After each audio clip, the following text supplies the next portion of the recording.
Assalamualaikum warahmatullahi wabarakatuh. Kami, kelompok 7 akan membahas materi ayat tematik tentang hasil tergantung usaha klien pada Quran Surat Ar-Ra'd ayat 8-11.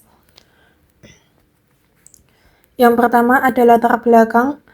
Al-Quran merupakan karya sastra Arab tertinggi yang melahirkan banyak cabang ilmu bahasa dan sastra Arab. Salah satu surat yang dapat dikaji adalah Surat Ar-Ra'd melalui ilmu fonologi, yaitu ilmu yang mempelajari bunyi huruf dan bahasa. Penelitian ini membahas keterkaitan bunyi huruf dalam Surat Ar-Ra'd dengan kandungan maknanya, khususnya ayat tematik tentang hasil tergantung pada usaha manusia dalam Quran Surat Ar-Ra'd ayat 11. Penelitian dilakukan dengan pendekatan deskriptif kualitatif dan kajian pustaka. Penelitian menafsirkan huruf-huruf dalam Surat Ar-Ra'd melalui kajian fonologi serta menghubungkannya dengan budaya masyarakat Muslim yang sering membacakan surat ini kepada orang yang sakit karena dipercaya memiliki manfaat dan memberikan ketenangan batin. Hasil penelitian menunjukkan bahwa mayoritas huruf dalam Surat Ar-Ra'd memiliki tafsiran yang sesuai dengan kandungan ayat-ayatnya. Dalam Quran Surat Ar-Ra'd ayat 11 dijelaskan bahwa hasil atau perubahan dalam kehidupan bergantung pada usaha manusia untuk mengubah dirinya sendiri. Ayat ini mengajarkan pentingnya ikhtiar, usaha, dan perbaikan diri untuk memperoleh keadaan yang lebih baik. Selain itu, kepercayaan masyarakat terhadap manfaat Surat Ar-Ra'd juga dipengaruhi oleh ajaran Islam yang menyatu dengan budaya tanpa mengubah dasar ajaran agamanya.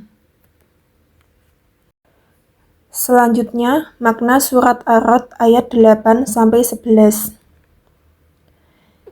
Yang pertama, makna Surat Ar-Ra'd ayat 8. Yang berbunyi, Allahu ya'lamu ma tahmilu kullu unsa wa ma ta'idul arhamu wa ma tasdadu wa kullu syai'in indahu bimiqdar.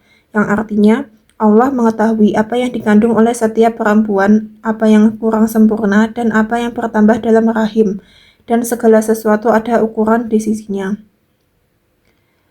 Quran Surat Ar-Ra'd ayat 8 menjelaskan bahwa Allah memiliki pengetahuan yang sempurna terhadap segala sesuatu, termasuk keadaan janin yang berada di dalam rahim. Allah mengetahui bagaimana perkembangan setiap janin, baik yang mengalami kekurangan, pertumbuhan, maupun perubahan selama dalam kandungan. Tidak ada satupun hal yang tersembunyi dari pengetahuan Allah. Ayat ini juga menegaskan bahwa segala sesuatu telah ditentukan ukurannya oleh Allah dengan penuh ketetapan dan hikmah. Semua proses kehidupan terjadi sesuai kehendak dan aturannya, mulai dari penciptaan manusia hingga perkembangannya. Melalui ayat ini, manusia diajarkan untuk meyakini kebesaran dan kekuasaan Allah. Selain itu, ayat ini mengingatkan bahwa manusia harus berserah diri kepada Allah, karena Allah yang mengetahui segala sesuatu secara sempurna. Selanjutnya, makna Surat Ar-Ra'd ayat 9, yang berbunyi, Alimul Ghaibi wa Syahadatil Kabirul Muta'ali, yang artinya, Allah lah yang mengetahui semua yang gaib dan yang nyata. Dia yang maha besar lagi maha tinggi. Quran Surat Ar-Ra'd ayat 9. Ayat ini menjelaskan bahwa Allah mengetahui seluruh hal gaib maupun yang nyata. Tidak ada sesuatu pun yang tersembunyi dari pengetahuan Allah, baik yang terlihat oleh manusia maupun yang tidak dapat diketahui oleh manusia. Pengetahuan Allah meliputi seluruh kehidupan, perbuatan, pikiran, dan segala kejadian di alam semesta. Selain itu, ayat ini juga menegaskan bahwa Allah memiliki sifat maha besar dan maha tinggi di atas seluruh ciptaannya. Keagungan dan kekuasaan Allah tidak dapat disamai oleh siapapun. Oleh karena itu, manusia diajarkan untuk selalu meyakini kebesaran Allah, menaati perintahnya, dan menyadari bahwa semua makhluk berada dalam pengawasan serta kekuasaannya. Selanjutnya ada Ar-Ra'd ayat 10 yang berbunyi, Bismillahirrahmanirrahim. Sawa'um minkum man asara qawla wa man jara bihi wa man huwa mustahfim bil laili wa syaribu bin nahar. Yang artinya, sama saja bagi Allah siapa di antara kamu yang merahasiakan ucapan, siapa yang berterus terang dengannya, siapa yang bersembunyi pada malam hari, dan siapa yang berjalan pada siang hari. Pada ayat ini menegaskan bahwasanya Allah itu Maha mengetahui segalanya, baik dari ucapan maupun perbuatan yang telah kita lakukan, baik yang dilakukan secara terang-terangan maupun secara rahasia, baik di malam hari maupun di siang hari. Jadi tidak ada yang bisa bersembunyi dari pengetahuan Allah. Pengetahuan Allah ini menunjukkan Allah memiliki sifat sebagai Al-Alim, yaitu Maha mengetahui. Nah, penerapan apa sih yang kita bisa implikasikan dalam kehidupan sehari-hari untuk meneladani ayat tersebut, yaitu dengan kesadaran diri dalam berbicara dan bertindak. Karena Allah mengetahui semuanya, baik rahasia maupun terang-terangan, kita itu perlu berhati-hati dalam berucap maupun perbuatan. Walaupun tidak ada orang ataupun tidak ada mata yang melihat perbuatan buruk kita. Contohnya, dengan cara menghindari bergosip, menghindari untuk mengucapkan kata-kata kotor, kata-kata kasar. Nah, meskipun diucapkan secara diam-diam, Allah itu mengetahui hal tersebut, maka hal tersebut akan tetap tercatat sebagai amal yang buruk. Jadi kita itu harus mengantisipasi, atau karena kita sudah tahu Allah Maha mengetahui, maka kita harus berhati-hati seperti itu. Selanjutnya ada Ar-Ra'd ayat 11 yang berbunyi Bismillahirrahmanirrahim. Lahu mu'aqibatun min baini yadayhi wa min khalfihi yahfadunahu min amrillah. Innallaha la yughayyiru ma biqaumin hatta yughayyiru ma bi anfusihim. Wa idza aradallahu biqaumin syu'an fala marradalah wa ma lahum min dunihi min wal. Yang artinya, baginya manusia ada malaikat-malaikat yang menyertainya secara bergiliran dari depan dan belakangnya, yang menjaganya atas perintah Allah. Sesungguhnya Allah tidak mengubah keadaan suatu kaum hingga mereka mengubah apa yang ada pada diri mereka. Apabila Allah menghendaki keburukan terhadap suatu kaum, tidak ada yang dapat menolaknya, dan sekali-kali tidak ada pelindungan bagi mereka selain Dia. Pada ayat ini ditambahkan bahwasanya manusia itu juga dijaga oleh malaikat yang bergantian sesuai perintah Allah. Nah, mereka itulah yang disebut muaqibat, yakni yang bertugas mengawasi manusia baik dari depan maupun dari belakang. Hal ini menegaskan bahwa manusia itu selalu dalam pengawasan, bukan hanya oleh Allah secara langsung, tapi juga melalui malaikat-malaikatnya. Nah, selanjutnya di situ juga dijelaskan bahwasanya perubahan nasib itu bergantung pada usaha diri, yaitu Allah tidak akan mengubah keadaan suatu kaum kecuali mereka sendiri yang mau berubah. Artinya, perubahan baik dari sosial, moral, maupun spiritual itu dimulai dari kesadaran individu. Jika manusia tetap dalam keburukan dan tidak ada iktikad untuk berusaha menjadi lebih baik, maka Allah tidak akan mengangkat keadaan mereka sampai mereka sadar bahwa mereka harus berusaha untuk memperbaiki diri. Nah, penerapannya dalam kehidupan sehari-hari untuk meneladani ayat tersebut itu hampir sama dengan Ar-Ra'd ayat 10, yaitu dengan adanya menyadari bahwa kita itu selalu diawasi. Maka dengan kita menyadari kita selalu diawasi, baik diawasi oleh malaikat ataupun Allah, maka kita akan membuat diri kita itu lebih disiplin, berusaha untuk lebih disiplin. Contoh, mungkin ketika kita melakukan ujian, maka kita tidak mencontek saat ujian, walaupun saat ujian berlangsung tidak ada guru. Kenapa? Karena kita yakin bahwa Allah dan malaikat itu melihat perbuatan kita. Nah, untuk perubahan pada diri sendiri itu Contohnya adalah dalam penerapan kehidupan sehari-hari itu, contohnya seperti ketika seorang siswa itu atau seorang mahasiswa ingin memiliki nilai bagus, maka dia juga harus berusaha, maka dia harus rajin belajar, rajin berdoa, rajin mengulang materi. Jadi bukan hanya mengandalkan doa, karena doa tidak disertai dengan usaha maka tidak akan ada hasil yang memuaskan. Nah, contoh lainnya yaitu mungkin ada orang yang ingin lebih sehat karena merasa sudah sangat buruk pola makannya, maka dia mengubah pola makan, mengubah gaya hidup. Nah, itu kan bukan hanya berharap, tapi ia juga berusaha, mungkin dengan mulai diet atau apa seperti itu.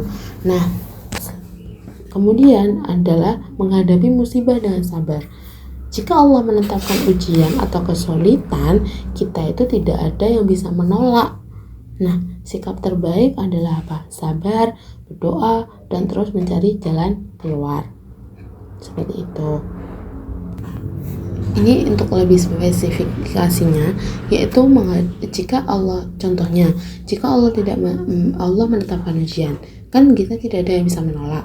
Sikap terbaik yaitu ya sabar, berdoa, dan tetap berusaha mencari solusi. Nah, contohnya ketika kita sakit, kita kan tidak ingin kita sakit. Sakit itu ada yang memang muncul karena ya waktunya kita sakit, memang kita sudah ditakdirkannya sakit. Nah, maka selain kita juga berobat, selain berdoa, maka kita harus kita ikhtiar, kita berobat, kita menjaga kesehatan, mengubah pola makan ke yang lebih baik. Nah, itu adalah cara untuk kita menghadapi takdir dengan sabar dan ikhtiar, seperti itu.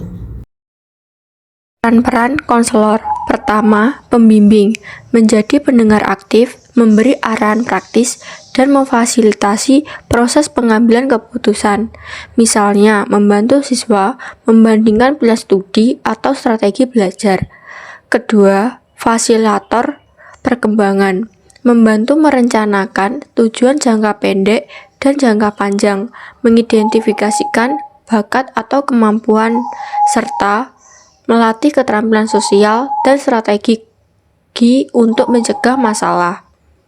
Ketiga, mediator dan penghubung, menyampaikan informasi secara objektif antara siswa, guru mata pelajaran, orang tua, dan pihak sekolah sehingga tercipta dukungan terpadu bagi perkembangan siswa. Keempat, administrator layanan BK, merancang program konseling, mendokumentasikan sesi dan hasil, menyusun laporan perkembangan, serta mengelola data khusus untuk akuntabilitas dan tindak lanjut. Kelima, motivator dan inspirator, memberi dorongan emosional, menetapkan target realistis bersama siswa, dan menanamkan sikap gigih saat menghadapi kegagalan atau rintangan. Yang keenam, informator layanan, menggunakan metode interaktif dan teknologi, misalnya konseling kelompok, permainan peran, modul digital, atau aplikasi pemantau perkembangan agar intervensi lebih menarik dan efektif.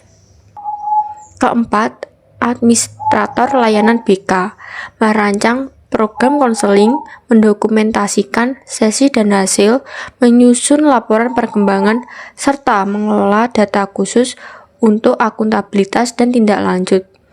Kelima, motivator dan inspirator, memberi dorongan emosional, menetapkan target realistis bersama siswa, dan menanamkan sikap gigih saat menghadapi kegagalan atau rintangan.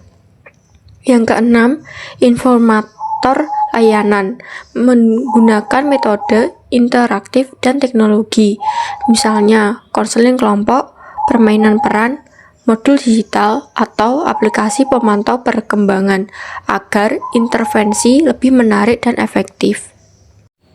Lalu yang ketujuh ada konselor berperan sebagai teladan moral dan etika.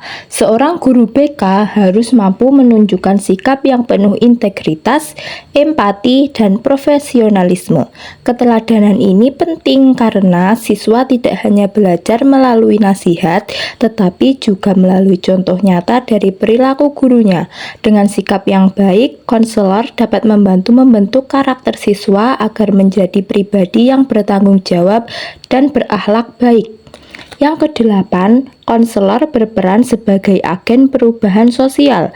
Guru BK tidak hanya membantu menyelesaikan masalah siswa secara individu, tetapi juga ikut membangun generasi yang tangguh, toleran, dan mampu beradaptasi dengan perkembangan zaman.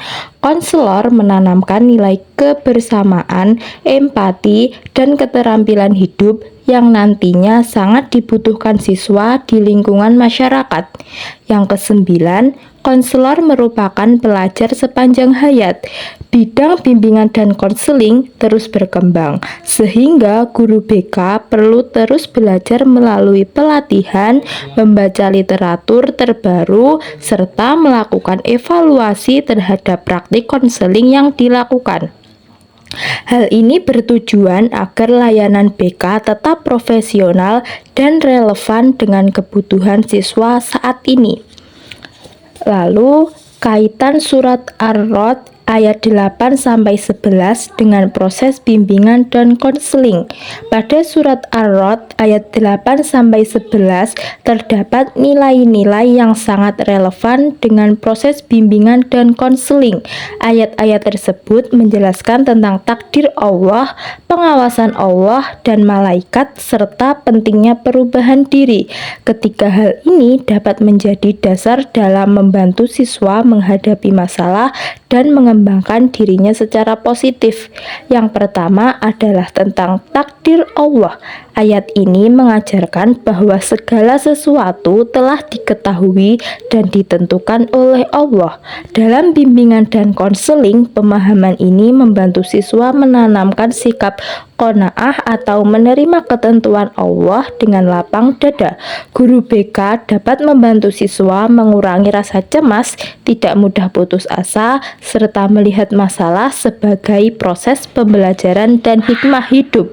Dengan demikian, siswa belajar bahwa setiap kesulitan memiliki makna dan dapat menjadi sarana untuk berkembang menjadi pribadi yang lebih baik. Yang kedua, yaitu pengawasan Allah dan malaikat.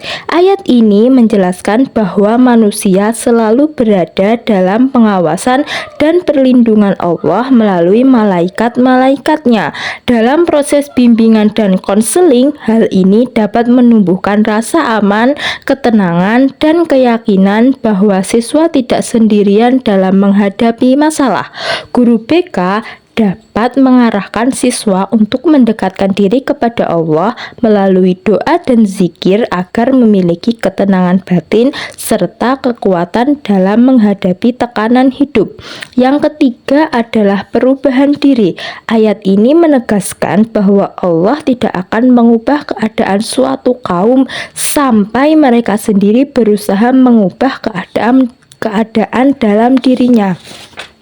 Dalam BK, guru membantu siswa mengubah pola pikir, sikap, dan perilaku melalui usaha pribadi, sehingga tercipta perubahan positif dalam hidupnya. Konselor berperan memberikan motivasi arahan, serta membantu siswa menetapkan tujuan hidup yang lebih baik agar mereka memiliki kesadaran untuk berkembang dan memperbaiki diri secara bertahap. Kesimpulannya, surat Al-Quran surat Ar-Rod ayat 8-11 menjelaskan bahwa Allah Maha mengetahui segala sesuatu, baik yang tampak maupun yang tersembunyi, serta serta menegaskan bahwa perubahan hidup seseorang bergantung pada usaha dirinya sendiri untuk berubah menjadi lebih baik. Ayat-ayat tersebut memberikan pemahaman bahwa manusia tidak hanya dituntut untuk menerima takdir Allah dengan ikhlas, tetapi juga harus memiliki kemauan dan usaha dalam memperbaiki diri. Dalam proses bimbingan dan konseling, ayat ini menjadi landasan penting bagi konselor dalam membantu konseli mengembangkan potensi dirinya. Konselor berperan sebagai pembimbing, motivator, dan fasilitator yang membantu konseli memahami masalah, menemukan solusi, serta membangun sikap positif dalam menghadapi kehidupan.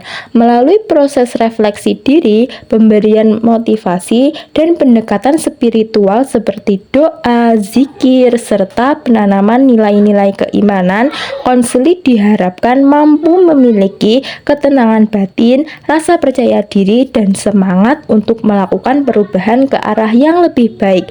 Dengan demikian, kaitan surah Ar-Ra'd ayat 8-11 dengan bimbingan dan konseling menunjukkan bahwa perubahan positif dalam diri seseorang dapat tercapai apabila terdapat usaha pribadi yang disertai keyakinan dan ketergantungan kepada Allah.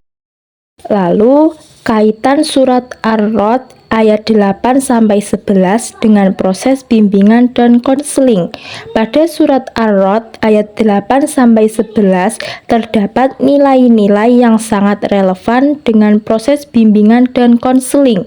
Ayat-ayat tersebut menjelaskan tentang takdir Allah, pengawasan Allah dan malaikat, serta pentingnya perubahan diri. Ketiga hal ini dapat menjadi dasar dalam membantu siswa menghadapi masalah dan mengembangkan dirinya secara positif. Yang pertama adalah tentang takdir Allah. Ayat ini mengajarkan bahwa segala sesuatu telah diketahui dan ditentukan oleh Allah. Dalam bimbingan dan konseling, pemahaman ini membantu siswa menanamkan sikap qanaah atau menerima ketentuan Allah dengan lapang dada. Guru BK dapat membantu siswa mengurangi rasa cemas, tidak mudah putus asa, serta melihat masalah sebagai proses pembelajaran dan hikmah hidup. Dengan demikian, siswa belajar bahwa setiap kesulitan memiliki makna dan dapat menjadi sarana untuk berkembang menjadi pribadi yang lebih baik. Yang kedua, yaitu pengawasan Allah dan malaikat. Ayat ini menjelaskan bahwa manusia selalu berada dalam pengawasan dan perlindungan Allah melalui malaikat-malaikatnya. Dalam proses bimbingan dan konseling, hal ini dapat menumbuhkan rasa aman, ketenangan, dan keyakinan bahwa siswa tidak sendirian dalam menghadapi masalah. Guru BK dapat mengarahkan siswa untuk mendekatkan diri kepada Allah melalui doa dan zikir agar memiliki ketenangan batin serta kekuatan dalam menghadapi tekanan hidup. Yang ketiga adalah perubahan diri. Ayat ini menegaskan bahwa Allah tidak akan mengubah keadaan suatu kaum sampai mereka sendiri berusaha mengubah keadaan dalam dirinya. Dalam BK, guru membantu siswa mengubah pola pikir, sikap, dan perilaku melalui usaha pribadi, sehingga tercipta perubahan positif dalam hidupnya. Konselor berperan memberikan motivasi arahan, serta membantu siswa menetapkan tujuan hidup yang lebih baik agar mereka memiliki kesadaran untuk berkembang dan memperbaiki diri secara bertahap. Kesimpulannya, surat Al-Quran surat Ar-Ra'd ayat 8-11 menjelaskan bahwa Allah Maha mengetahui segala sesuatu, baik yang tampak maupun yang tersembunyi, serta menegaskan bahwa perubahan hidup seseorang bergantung pada usaha dirinya sendiri untuk berubah menjadi lebih baik. Ayat-ayat tersebut memberikan pemahaman bahwa manusia tidak hanya dituntut untuk menerima takdir Allah dengan ikhlas, tetapi juga harus memiliki kemauan dan usaha berusaha dalam memperbaiki diri.